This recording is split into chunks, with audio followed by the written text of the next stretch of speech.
Here's what my G87 M2 looked like when I first took delivery of it. It was full of controversy. Many of you welcomed the new design and many of you hated it. I made it my goal to get as many of you guys to like the M2, so I started to modify the car. We lowered the car with height adjustable springs from AST, slapped on some Apex wheels, installed the full aero kit from Auto ID, and to my surprise, many of you guys became fans of the G87. Today we modify the M2 some more, and I'm certain this platform will gain a lot more fans after seeing the final results.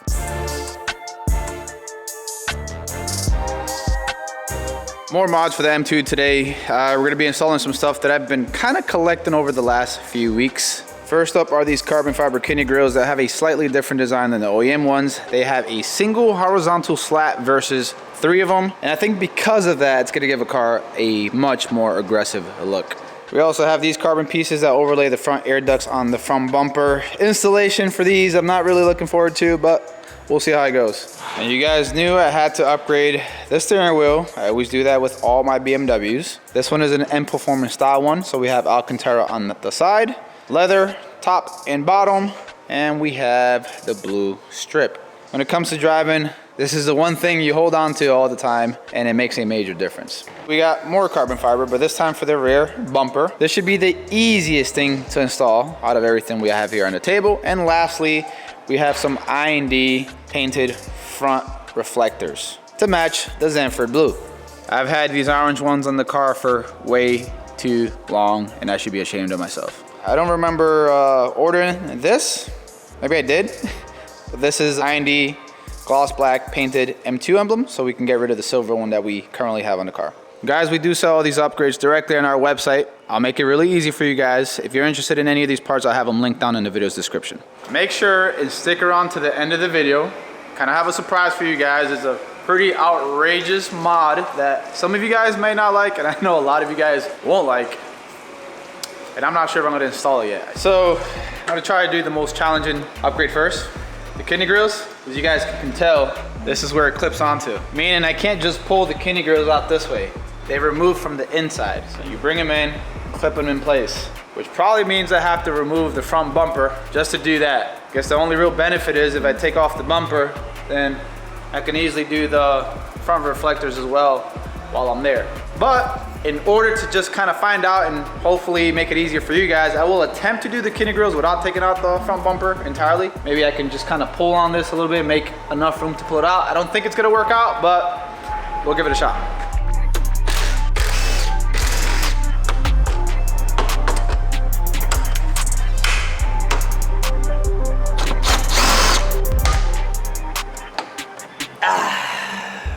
That's kind of stiff, and I really don't want to yank it too hard. Yeah. We tried everything to avoid removing the entire front bumper to install the kidney grills. We had a good amount of clearance if we pulled the bumper out a bit, but it was just obstacle after obstacle behind there. So we had no choice, and it was time to remove the bumper.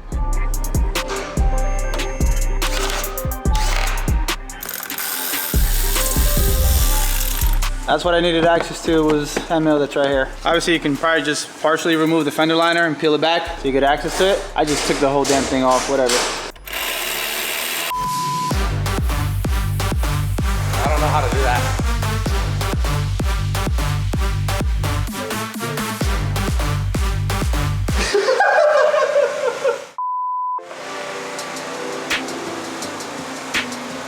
Oh yeah! This is the whole entire piece. We definitely wouldn't have been able to take this off. Removing the stock kidney grills was a pain. Normally with older cars, you complain that the clips are old and brittle and break easily. Well, the issue with this car was that it was fairly new. And of course, we didn't want to overpry and break something. With enough patience, we did eventually uninstall them. Installing the carbon ones was 100 times easier, however. Just line them up and apply firm pressure to each individual clip, and you will hear all the satisfying pops that secure them in place.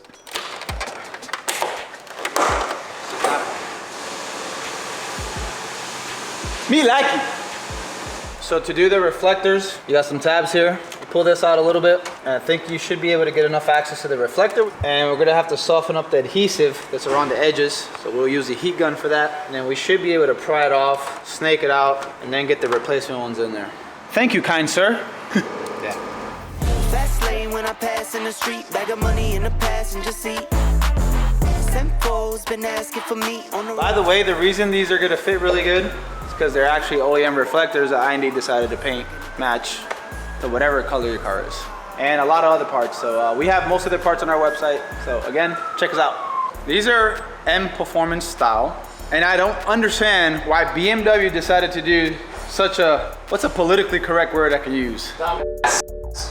Dumb move with this upgrade, which requires you cut in the original OEM air duct thingy. Wait. Like done like that from factory. This is literally what you have to do with that M Performance one. That's what I'm saying. It's not an M Performance part, it's a imitation, I guess, for a lot less money, vehiclebuyers.com. But anyways, it doesn't just install. You have to cut the OEM part. Regardless if you pay, what is it, like $2,000 for the OEM part, or if you buy one for 1/4 of the price, you still have to cut this right here.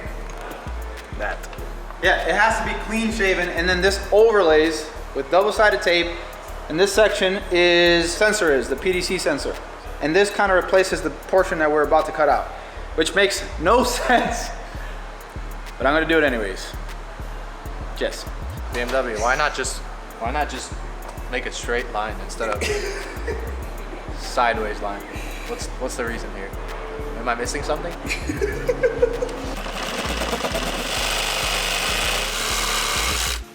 Full power! Hey, can we put that piece back on? I'm regretting it. Yeah. Oh my God! That look good! Bro, I like that. All right, cool. I don't have to shave shit. All right. What's that? Yeah, so we're kind of having difficulty installing it because the double-sided tape doesn't want to stick very well to the bumper for two reasons. The whole front end of the car is PPF'd, and on top of the PPF, it's actually ceramic coated. We try to use some 70% alcohol to see if we can remove at least the hydrophobic properties so it can be a little bit more tactile, but it doesn't seem to be working too well. Sucks that I didn't buy adhesive promoter. That would have been perfect right now. So we're just adding a bigger piece of double-sided tape, and hopefully that helps out. All right, so we finally got the piece to stay on there. It's really strong and it's not coming off. We initially tried 70% alcohol, then we tried 90% rubbing alcohol, which did a little bit better, but it was still kind of slick, the surface. So at that point, I was gonna use like a light compound to remove that top layer of the ceramic coat, but then my buddy at Gardening Wraps to here recommended touch it up with a blowtorch, and that would remove that top slick layer. First of all, do not try this at home. I don't want you guys to ruin your car. He gave us clear instructions, we gave it a shot, and it actually worked. It's essentially, you turn it on and you swipe quickly, and that's it. That does the job apparently. And we'll demonstrate it with this side now. Test number one. Like, yeah, this is a whole piece. Yeah. So now we'll try the blowtorch method. Again, don't try this. I'm not responsible for the damage on your car.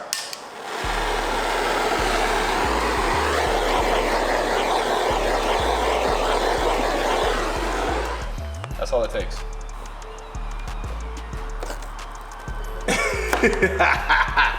Obviously, it's not sticking everywhere because I just did a quick pass. Just kind of did a quick pass, but as you guys can see, it's a lot more tactile now.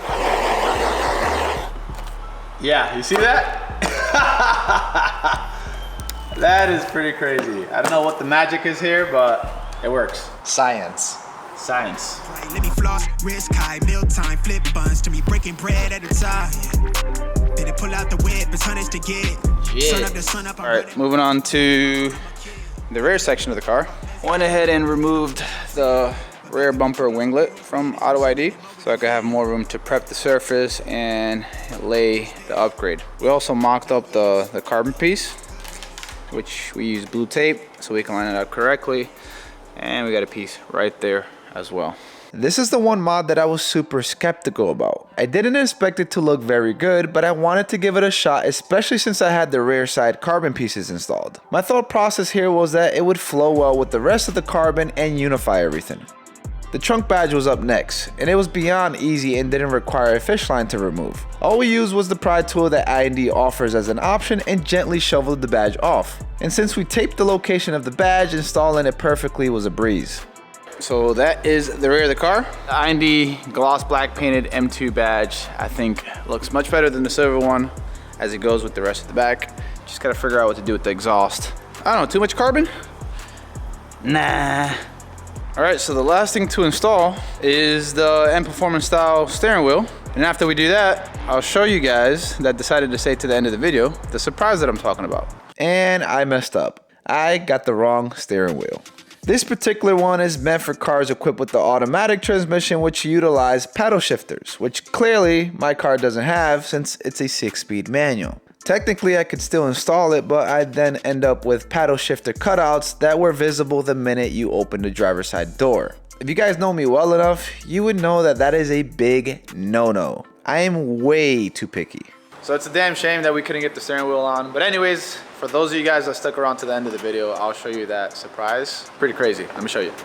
I'm not much of a big wang guy. This was actually part of the Auto ID aero kit that we did to the M2. If you guys haven't watched that video, I highly suggest you guys watch it, because after we did that aero kit on the car and did the Apex wheels, it totally transformed the look of the car and I fell in love with it even more. This was the last puzzle piece, so we got it a little bit late. Let's see if we can mock it up and see what it might look like.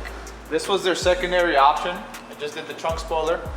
The primary reason I did it, it was very subtle, OEM plus, and it just installs with double-sided tape. The difference between that and this, obviously the size and how aggressive it looks. This is gonna make the car look like more of a race car, but you have to bolt it on. Double-sided tape is just not gonna do it. Being a brand new car, 2023, less than 5,000 miles, drilling the OEM trunk is a tough one for me. And if I drill it, will I end up liking it or will I end up like regretting it? So that's a tough one. I wanna know what you guys think. I know a lot of you guys probably dig this look. I seen it on Auto ID's black M2 and I thought it looks pretty good from certain angles. From other angles it's kind of questionable, but normally it's just not my taste. So yeah, let's see. It's really hard to get a good mock-up just because we have this installed and I'm not gonna install it just to mock this up. It would go something like, something like that. Yo, how about we just leave the trunk spoiler and the wing? What's up? If this is in the way, I think it would actually sit a little bit more on this side. So like right here somehow. Yeah, so that's the side angle right there. I think it actually looks pretty cool. I mean, obviously it's not sitting flush on the rear section of the wing. I think from the side it looks really good because it matches this, and the front lip. I don't know, man, I have mixed opinions. I think if I didn't have to drill into the trunk, I'd still install it and maybe even like it, but it's such a risky thing. I feel like if there's one car that can get away with a big wing like this, it's definitely the G87 M2. The way that it's like built, wide, low, aggressive looking, it's a tough one. And I kind of have to decide by the end of this video right here if I'm gonna do it or not. So it's been about 45 seconds. I decided that I'm not gonna install it. You little At least not now, I gotta think about it. And I'm actually interested to read your comments and see if it's something you guys would like to see on the M2. A lot of the mods that I do on my car, based on the feedback that you guys provide, maybe give me a different insight, make me feel a different way. It's a tough one. I appreciate Auto ID for sending it over though. I did want to show it to you guys, and I will leave a link to this wing down in the video's description. I know a lot of you guys will probably be a fan of it and maybe want to purchase it. But as far as me installing it, it's not gonna happen in this video. But for right now, I'm just gonna show you guys what the car looks like after all the mods that we did today, minus the steering wheel.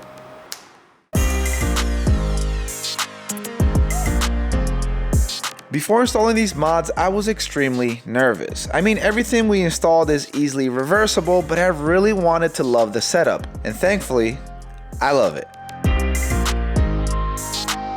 I would love to know what you guys think. Drop a comment and let me know. And as always, if you enjoyed the video, make sure to hit the like button. It really does help out the channel. Subscribe if you haven't already, because performance is up next for the M2 and it's something you guys do not want to miss. As always, thanks for watching. Till next time.